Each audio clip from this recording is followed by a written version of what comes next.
আল্লাহর রাসূল নিজেকে সাজদা করার পারমিশন দেননি। সাহাবায়ে কেরাম যখন নবীকে সাজদা করতে চেয়েছেন, নবী নিষেধ করেছেন।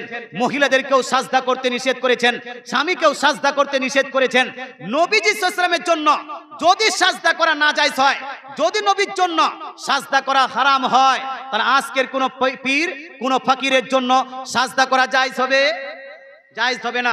তাই ভাই, আমরা সাজদা করব একমাত্র কাকে? আল্লাহ তাআলাকে।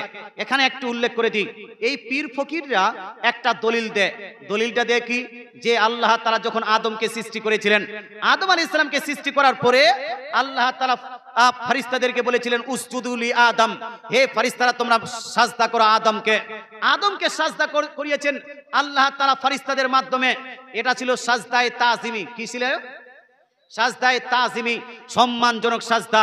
তো পীররা বলে, যেহেতু আদম আলাইহিস সালাম খোদা নয়, আদম আলাইহিস সালাম আল্লাহ নয়, সেই আদম আলাইহিস সালামের জন্য সাজদায়ে তাজিমি জায়েজ হয়েছে, সেহেতু আমারও জন্য সাজদায়ে তাজিমি জায়েজ হবে।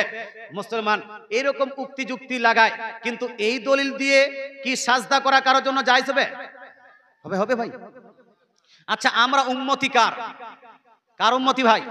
আদম আলাইহিস সালামের উম্মতি না মুহাম্মদ সাল্লাল্লাহু আলাইহি ওয়াসাল্লামের? কার? আমরা উম্মতি আদম আলাইহিস সালামের নয়। আমরা ফলো করব কার শরীয়ত? মুহাম্মদ সাল্লাল্লাহু আলাইহি ওয়াসাল্লামের শরীয়ত ফলো করব না আদম আলাইহিস সালামের শরীয়ত ফলো করব? কোনটা? মুহাম্মদ সাল্লাল্লাহু আলাইহি ওয়াসাল্লামের শরীয়ত ফলো করতে হবে। আদম আলাইহিস সালামের শরীয়তে আপনার কিছু জিনিস না জায়েজ হতে, এখনকার জিনিস তখন কিছু জায়েজ হতে পারে, কিছু না জায়েজ হতে পারে।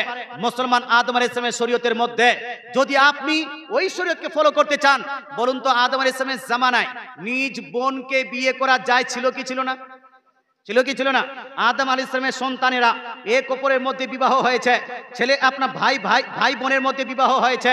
মুসলমান এবার যদি কেউ আদম আলাইহিস সালামের ওই শরীয়তকে ফলো করে নিজ বোনের সঙ্গে বিয়ে করতে চায়, বর্তমান সময় সেটাকে সাপোর্ট করা যাবে?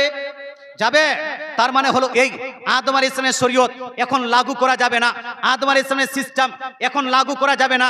এখন মুহাম্মদ সাল্লাল্লাহু আলাইহি ওয়াসাল্লামের শরীয়ত চলবে, মুহাম্মদ সাল্লাল্লাহু আলাইহি ওয়াসাল্লামের সিস্টেম চলবে।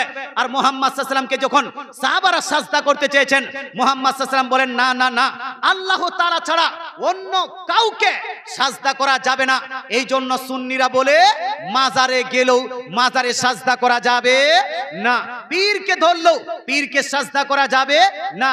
কোন পীর যদি বলে আমাকে সাজদা করো, এ হলো ভণ্ড পীর, একে মান্য করা যাবে না, একে গ্রাম থেকে তাড়িয়ে দিতে হবে, এর কাছে মুরিদ হওয়া যাবে না, একে সাপোর্ট করা যাবে না। আল্লাহ তাআলা আপনাকে বুঝার তৌফিক দান করুক।